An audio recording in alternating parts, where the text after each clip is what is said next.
Good day, education! Ayan, today sa ating episode, ang ating podcast, mag-uusapan natin ngayon is about bioethics. Yes, nag-invite din kami ng mga tao. Makakachika namin yung ano ito. Ayan, sila ay from Penma St. Jude College, Quezon City. Sila ay mga EDUC students. Yes. Hello, my name is Ellie. Hi, my name is Mariam. Hi, my name is Faye. Hi, my name is Rosa. Ayan, hi mga future EDUC students. Hello. Kamusta naman po sila today? Are you feeling good? Yes. I'm feeling good, yeah. Nice one. Ayan. Ang pag-uusapan na naman natin ngayon is about sa paligid lang natin, which is, alam ko naman, aware kayo doon sa mga nangyayari sa paligid natin. And, kita ba natin yung link about dun sa kumakalat na the Philippines is among the largest contributors to global ocean plastic pollution. Yes, and yun din yung nakakasira. Diba, ng natin ngayon, community. And hindi siya maganda, no, Pilipinas. Ang pangit naman ng title. Philippines tapos gano'n, no? Malaking contributor ng plastic sa buong bansa. So ngayon, pag-usapan natin, anong masasabi mo sa mga pollution ngayon or sa mga baha na nangyari sa atin? Di tayo magtapon ng basura kung saan saan, and dapat ilagay natin sa wastong lagayan kung saan Yes, malaking epekto kasi siya eh. Malaking epekto yung tinatapon nating plastic. Kahit na maliit lang siya, nakakabarado siya sa mga daan, sa mga So, kailangan siguro, iwasan na lang natin yung paggamit ng plastic. Kung kaya naman natin gumamit ng mas magandang, yes. O, sa school nyo, ano naman yung ano yung tingin nyo nagiging steps ng school nyo para dito sa lagamak na topic ngayon about sa usage of plastic? Ano yung nagiging contribution ng inyong school about that? It's kami sa plastic. Yes. Oh, talaga. Yeah. Plastic Bawal kami. talaga plastic. Yes. Talaga big. Bawal pumasok. Wala naman plastic doon. Kami plastic off. Oo, bawal. Nasa ano lang kami, mga non-disposable. Mga non-disposable kami, para ma-lessen yung non-disposable. Ay, nagawin.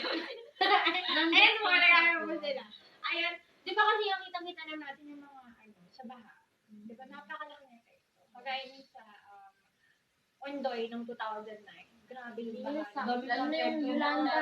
Yolanda. Kasi hindi naman natin maiiwasan yung mga typhoon. Siyempre, ang iiwasan natin doon, yung magiging effect. Magiging effect. Cause, tama, cause na nagiging baha, which is yung mga plastic. Ano ba ang mga bagay na kailangan natin para Ano ma-lessen? ang mga isip nyo? Ang mga kailangan natin gawin. For example, yung paggamit ng ng water tumblers. Diba? Kasi bumili-bili po tayo ng mga bottled waters. Kasi ang daming kalat nun. Ikaw, ano mga naiisip mo, Miss Marian? Yes, Miss Marian. Pwede natin gawin. So, siguro sa pag-iwas ng plastics, we have alternative ways tulad ng mga eco bags, Yes, di ba? eco bag. Pag nag-grocery tayo, we Filipinos, di ba, madalas plastic talaga yung ginagamit. Oo, Nakakalimutan. Pero, yun, dapat iwasan talaga kasi nagkakos siya ng mga baha. Although sa grocery, bawal na talaga siya. Yeah, Pero sa sa grocery.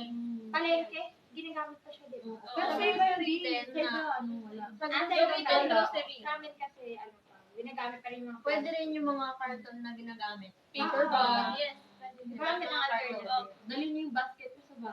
Oo, kung ano meron sa inyo, wag lang plastic. Huwag lang plastic, Huwag para lang plastic, maiwasan yun. natin as much as possible. Dami ng mga alternative. Yeah. Eh, ikaw, Miss Ellie, ano namang naisip natin para sa mga Siguro, Alternative. oo nga, ayun, yung sabi nga ni Marian, diba?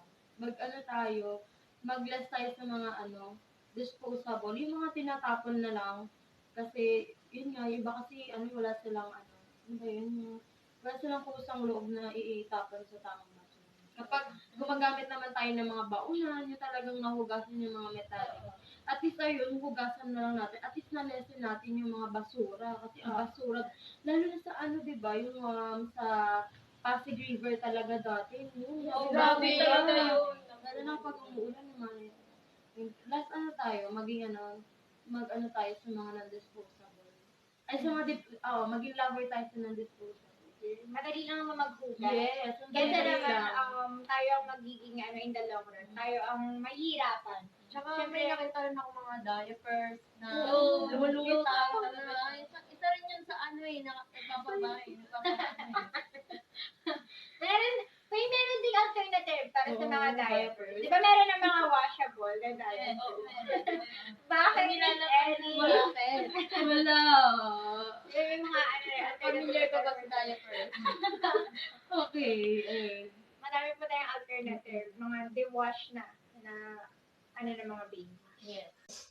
Thank you guys sa mga tips na sinabi nyo. And ano masasabi nyo or anong message nyo sa mga nakikinig ngayon sa atin? Ikaw, Miss Faye. Ano ba ang masasabi mo? So, ayun. Kung hindi nyo naman kayang iwasan, huwag nyo na lang gawin. Diba? Simple as that. Then ako, magbaon na lang, yung lalagyan nyo ng mga pagkain nyo is yung baonan nyo na lang para maiwasan yung mga Pag-use ng plastic. Ikaw, Miss Marian. So, ang isipin nyo lang is yung pagtapon ng tama sa basuran kasi kayo din yung maapektuhan for the future. Totoo. Parang instead na kung hindi mo maiwasan na hindi gumamit ng plastic, di ba? Itapon na lang na maayos. If Yes, meron tayong non-biodegradable and non. Diba? Yes. And ikaw, Miss Ellie.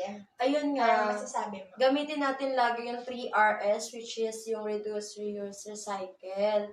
Kasi, pagdating nga ng araw, tayo nga rin, sabi nga ni Miss Marian, di ba? Tayo rin ang maapektuhan in the future. Kasi ang basura, ayun ang talaga ang nabalik.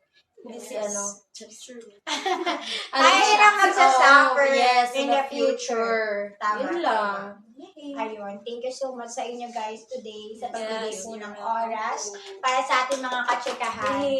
Thank you din sa pagdalo. Arigato. Ayun. Salamat na bigyan ng time although busy kayo sa school, talagang diba? busy. Yes. Thank you so much. And ayun, salamat sa pakikinig sa amin ngayon today and I hope na may Sana may napulot kayong aral. Diba? Kahit sa maiksing podcast lang na to. And I hope na nandiyan pa rin kayo para sa ating mga next episodes. Yes. Thank you so much Thank you for so today. See you next episode, guys. Goodbye. Bye. See you.